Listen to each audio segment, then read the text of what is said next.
నమస్కారం గురుగారు. నమస్కారం అమ్మా. గురుగారు, బ్రహ్మోత్సవంలో మొదటి రోజు పెద్ద శేషవాహనం మీద స్వామివారిని ఊరేగిస్తారు.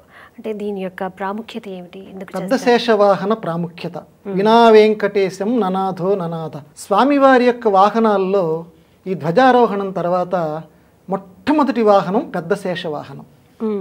శేషుడు 10,000 శేషుల పడగలమయము అంటాడు అన్నమయ్య అవును స్వామివారి యొక్క ఆ కొండని వర్ణిస్తూ. శేషుడు అంటే ఆదిశేషుడు, ఈ భూమిని మొత్తాన్ని మోస్తున్నవాడు. ఆయన పేరే నేనే పెట్టుకున్నాను, పతంజలి. అవును, పతంజలి పేరు మీద ఈ లోకంలో ఆ మహానుభావుడు అవతరించాడు. ఆదిశేషుడు 10,000 శేషులు, ఆయనకి 10,000 పడగలు ఉంటాయట మహానుభావుడికి, అంత గొప్పవాడు. ఆయన స్వామివారికి క్షీరసాగరంలో ఆయన శయ్యలాగా ఉంటాడు. ఆదిశేషుడు పడక ఆయన మీద పడుకొని ఉంటాడట స్వామివారు విష్ణుమూర్తి. అందువల్ల ఆయనతోటి చాలా సాన్నిహిత్యం ఉంది స్వామివారికి.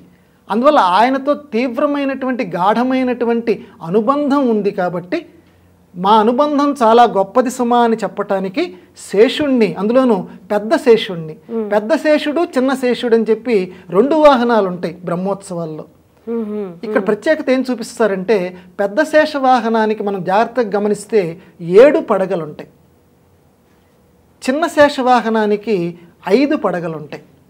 కాబట్టి పడగల విషయంలో కొంచెం తేడా ఉంది. కాబట్టి పెద్ద శేషవాహనంలో 7 పడగలు ఉంటాయి. ఇద్దరు ఒకరే, ఆ శేషుడు ఈ శేషుడు ఒకరే, కానీ పడగల్లో కొంత తేడా మనకి కనిపిస్తుంది. కాబట్టి ఈ పెద్ద శేషవాహనం అంటే అన్నింటిలోకి పెద్ద వాహనం అని అర్థం. పెద్ద శేషుడు చిన్న శేషుడు అని కదా అర్థం. అంటే అన్నింటిలోకి పెద్ద వాహనం అంటే మొట్టమొదటి రోజు లెక్క పెట్టేటువంటి వాహనం. ఎందుకంటే శేషుడు ఎందుకండి అంత గొప్పవాడంటే, ఈ లోకంలో ఆయన్ని విడవకుండా వచ్చేట దాదాపుగా అన్ని అవతారాల్లోనూ.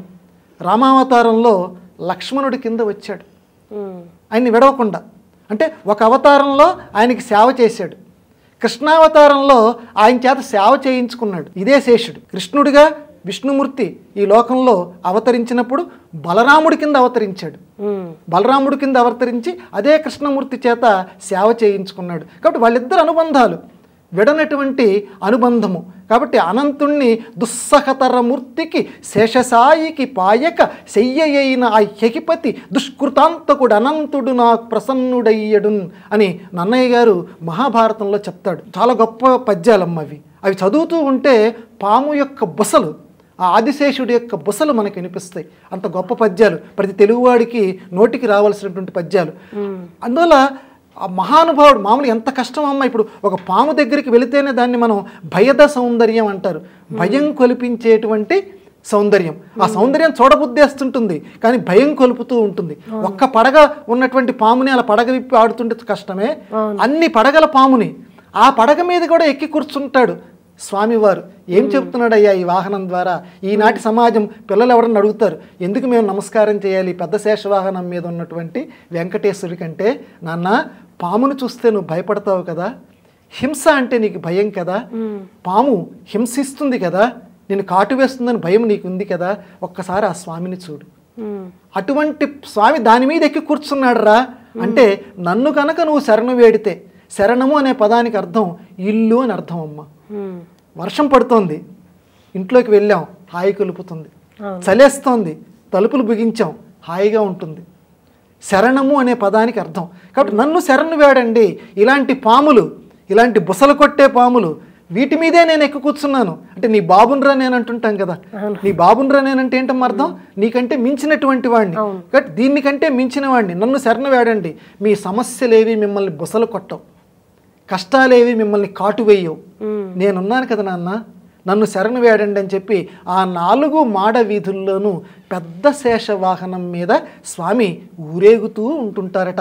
ఆ 7 పడగలు, ఆ 7 పడగలు ఈ 7 రోజులకి ప్రత్యేకత మొత్తం. అంటే 7 రోజుల్లోనూ నువ్వు కనీసం స్వామిని తలుచుకుంటూ ఉండాలి. కనీసం 7 రోజుల్లోనూ నువ్వు స్వామిని తలుచుకోవటం లేదా? కనీసం ఈ ఒక్కరోజన్నా, ఈ రాత్రిపూటన్నా పెద్ద శేషవాహనం ఎక్కినటువంటి నన్ను నువ్వు తలుచుకో. ఎందుకంటే వెంకటేశ్వరుడు వేం అంటే పాపములను కటయతి, నాశనము చేసేటువంటి వాడు వెంకటేశ్వరుడు.